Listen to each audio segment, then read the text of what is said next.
Hey, it's Francis again, and welcome to another level of Dungeon Synthesis. Last time, we started a new song with a focus on composition and note choice instead of on sound design. Let's go back and take a look at that and start adding some new layers to it. Alright, here we are in Reaper. So far we have this piano track, which doesn't sound a lot like a piano, but that's the name of the preset in this plugin that I'm using.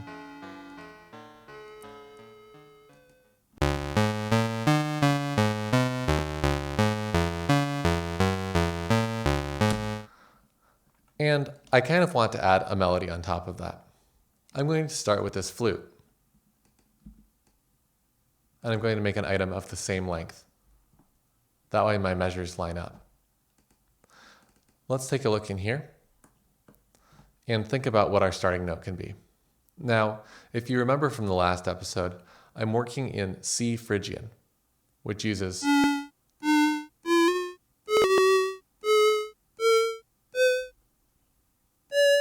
those notes. So I'm going to pick one of them as a starting point. And what better starting note than the tonic, or C. Let's see if we like that. I think I like the note, but it sounds too low, so I'm going to choose a different octave.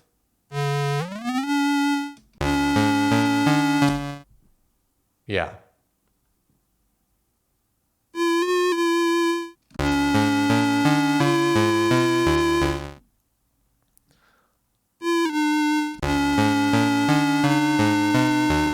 And all I'm doing here is trying out different notes from the Phrygian scale.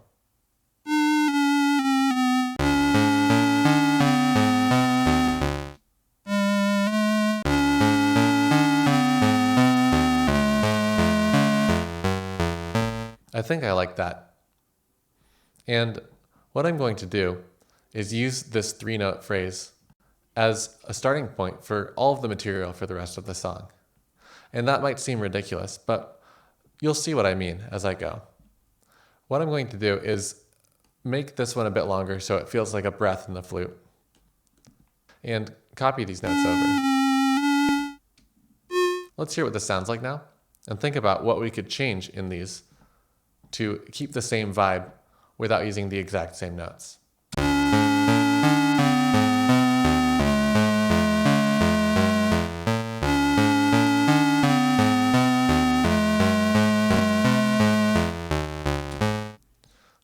So I think that the idea of either having 3 long notes, where the third is a bit longer, with a pause, or having 3 descending notes, both sort of work as a motif. Let's try changing one of the notes the second time and using the same rhythm.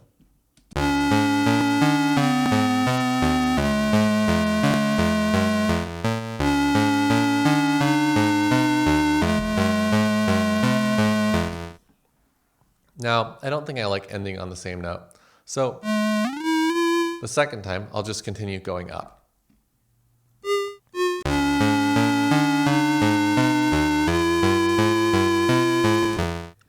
And I think that I might do another change here and have a jump instead of a step here. And what that's going to do is mirror this step jump that we see in the first phrase. It's also going to cause us to end on kind of a weird note. So let's find out if that bothers us.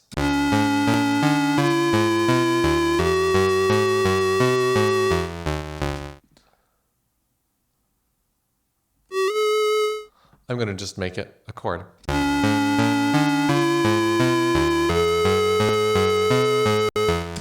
I like that. I'm going to leave it.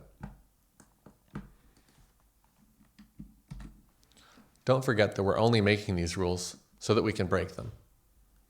By creating rules for yourself, you're going to limit the possibilities for the ideas that you try, which is going to speed up your workflow. Once you use those rules, you'll have to use your ears to decide whether or not you want to break them. In this second phrase, our accompaniment is slightly different at the end, but it's generally focusing on the same pitch content. So what we can do is use similar ideas.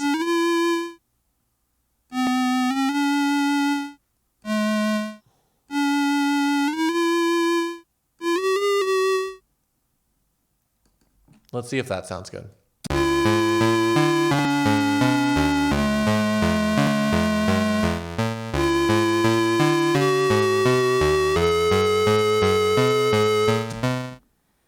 Okay. And I think I want to have the same general form of A, B, A, C in this melody.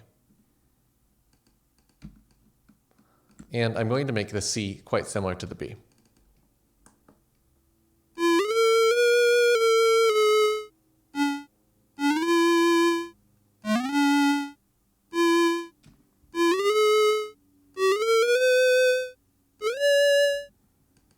And we're going to reach a climax there at the end, which hopefully will draw us into the next section.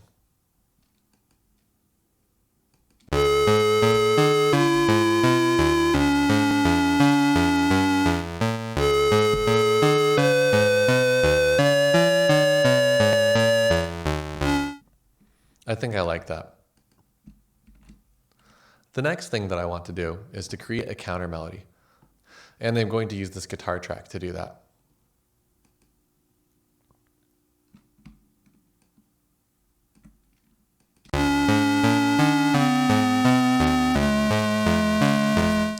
And here's where we can start to get a little bit clever with that idea of making the rest of our content based on this 3-note pattern. I'm going to copy that down. That way I can keep an eye on it and think about how it's put together. That's what the note's length would be if they were shorter, which fits nicely into one measure instead of over 2 measures.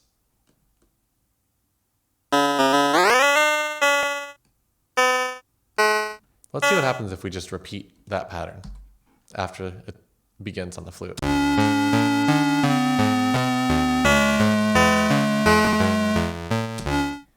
That's already sounding pretty cool.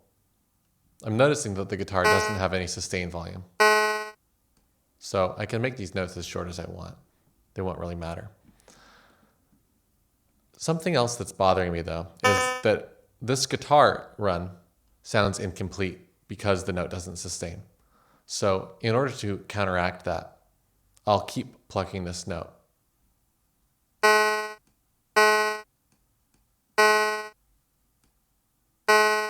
Let's hear this.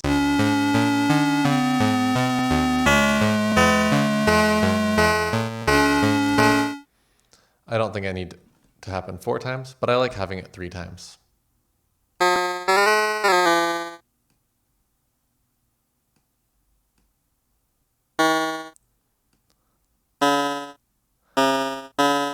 Another thing you can do on a string instrument like a guitar is to pluck between 2 strings with 2 fingers.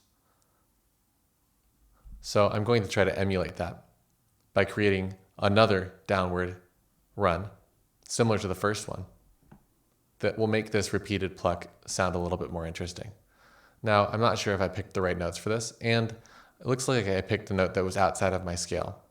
That was a mistake. I probably would have chosen to use this D flat instead of this D, but in the spirit of trying things, let's leave it and see if it sounds good.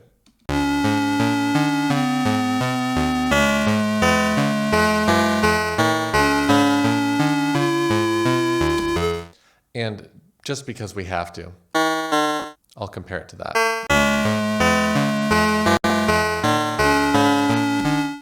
Now, I like both of them. And something that happens in music is that when you have a new note, it usually ends up turning someone's head and turning their ears around. Just completely backwards, inside out. Blood everywhere. It's horrible. You never want to see it in real life. But I think I'm going to save that for a later point in the song. So I'm going to use the Phrygian notes. And I'm going to do the same idea more or less here. But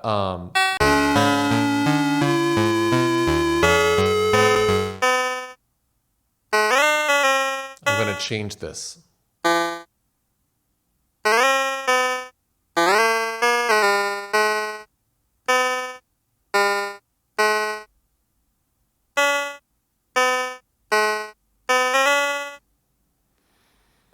Da bum bum bum.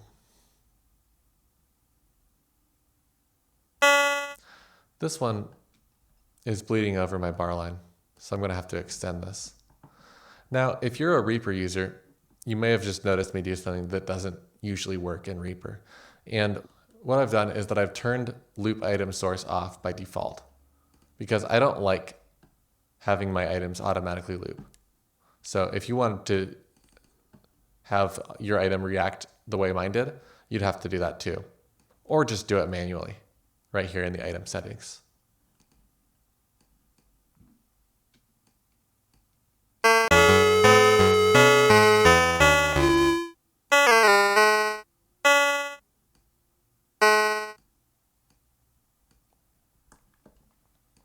Let's hear this now from the beginning.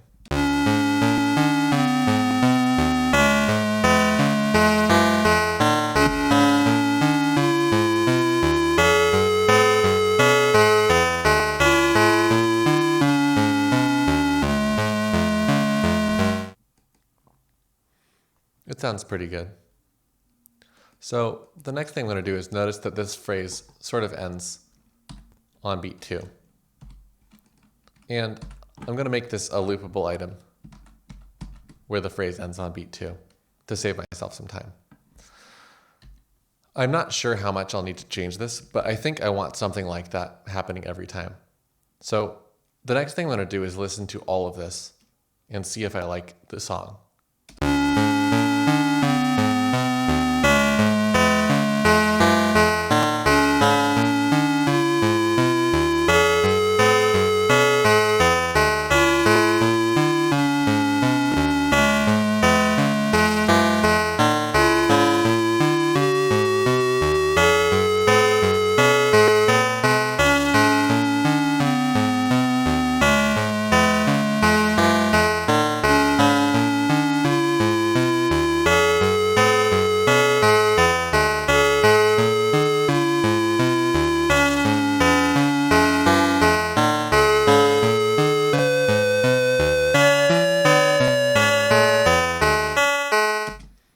And right there at the end, that sounds like a perfect place to transition to a new section.